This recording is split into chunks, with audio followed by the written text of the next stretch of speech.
All right, welcome to this explainer. Today, we are opening the doors to a metaphorical manufacturing plant that is going to completely transform your writing. Think of it as the noun phrase factory.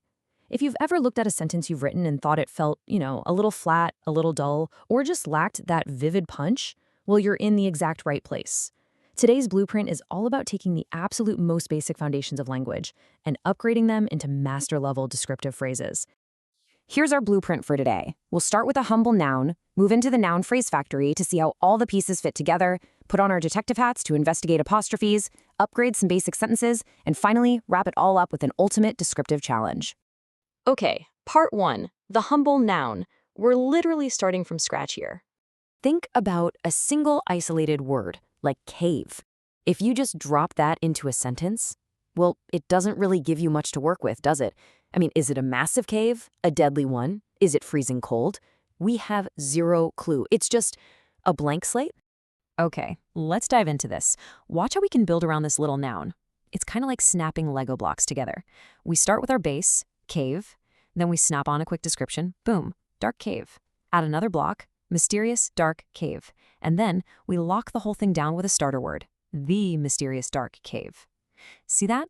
We took one tiny isolated noun and constructed an entire vivid group of words right around it. So, what does this all mean? Well, this whole block of words we just built, that's what we call a noun phrase. Look, you don't need to memorize some clunky textbook definition. Just remember this. The main noun is the center, the absolute core of the phrase. All those extra words we snapped on, they're just there to give the reader more juice, more detail, to help them identify that central thing. Moving right along to part two, the noun phrase factory. Let's assemble some pieces. All right, down on the factory floor, we're working with three main building blocks. Step one is the determiner, or let's just call it the starter. These are your everyday words like the, a, or that, and they just point out exactly which thing we're looking at. Step two is the adjective, right? The description. Words like dark or ancient that really paint the picture. And step three is the noun itself, the core thing we're actually focusing on. Now, this is where it gets super fun. By just mixing and matching from our starter, description, and noun bins, we can literally manufacture totally new phrases on the fly. We could stick with the ancient cave, sure. Or we could reach across the bins and build a towering lighthouse, or maybe their golden cathedral. You see what I mean? By picking and choosing, you have basically infinite descriptive power at your fingertips. Let's actually pull one specific example right off the assembly line to show you. We'll take the starter that, snap on the description ancient, and attach it to our core singular noun, needle. And voila, that ancient needle. We just built a rock-solid noun phrase that instantly hands the reader a crystal-clear image. Okay, on to part three, the apostrophe detective. It's time to investigate a little ownership. Take a look at this phrase, the Pharaoh's needle. Now, put your detective hat on for a second. Do you spot the issue? Without an apostrophe there, we basically just have a big crowd of pharaohs standing around next to a giant needle. It doesn't make sense. We need to establish a singular owner to prove that this specific needle belongs to one specific pharaoh. So the real trick is knowing exactly where to drop that apostrophe to show who owns what. It's actually pretty simple. If there's just one single owner, the apostrophe goes right before the S, like in Fingles. Now, if you've got a group, a plural owner, that already ends in S, you just neatly tuck that apostrophe at the very end, like teachers. And hey, if you have a plural word that doesn't end in S, like children, you treat it just like a single owner and add apostrophe S, giving us children's. And this brilliantly illustrates why those rules matter, especially with famous landmarks. Look, Cleopatra is one person. The giant is one giant. So to show that the needle belongs to Cleopatra, or the causeway to the giant, that apostrophe has to go before the S. Cleopatra's needle, the giant's causeway. That tiny little mark completely flips the grammar from just being a plural to showing real possession. But context is literally everything for a good detective. Take the teacher's room. If you mean a private room belonging to just one specific teacher, well, it's apostrophe S. But if you're talking about the big staff room shared by all the teachers in the whole school, suddenly it's a plural owner, so the apostrophe shifts to after the S. The teacher's room. You just gotta always ask yourself, who owns this thing, and is it one person or a whole group? All right, part four, upgrading your sentences. Let's actually put this factory to work. Let's look at a super basic sentence. A tree has fallen.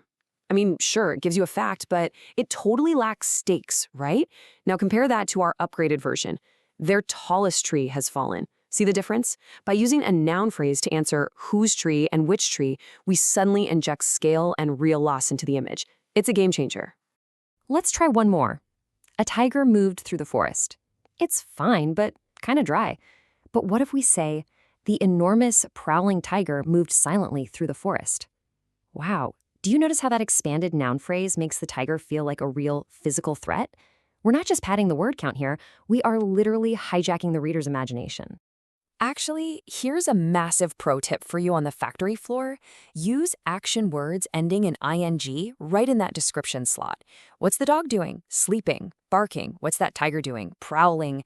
Dropping these ing words into your noun phrases injects this immediate cinematic movement into your writing. It's so effective. Finally, part 5, the ultimate descriptive challenge. Time to put the whole shebang together.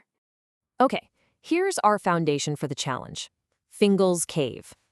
First off, let's do a quick detective check. Where's that apostrophe and why is it there?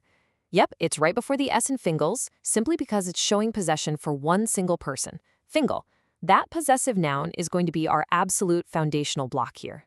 Let's move to the line and see how this builds. We start basic, Fingal's Cave. Then we snap on a starter, that Fingal's Cave. Toss in a description, that dark Fingal's Cave. And hey, let's grab one of those ing words we just talked about, that dark, echoing Fingal's Cave. Boom! We just took a simple, proper possessive noun and wrapped it in these rich, descriptive layers. When you stack them side by side, it's literally night and day. Now, both are 100% grammatically correct, but that improved phrase, it proves that knowing how to use the noun phrase factory lets you add massive amounts of rich atmospheric detail without ever losing the main noun at the core. You've got complete control over exactly what your reader sees and feels. So here's my challenge to you. The next time you're writing an email, drafting a story, or putting together a presentation, and you spot a lonely little noun just sitting there on the page, stop and ask yourself, are you just handing your reader raw materials, or are you actually building them a world? What will you construct next? I'll see you in the next explainer.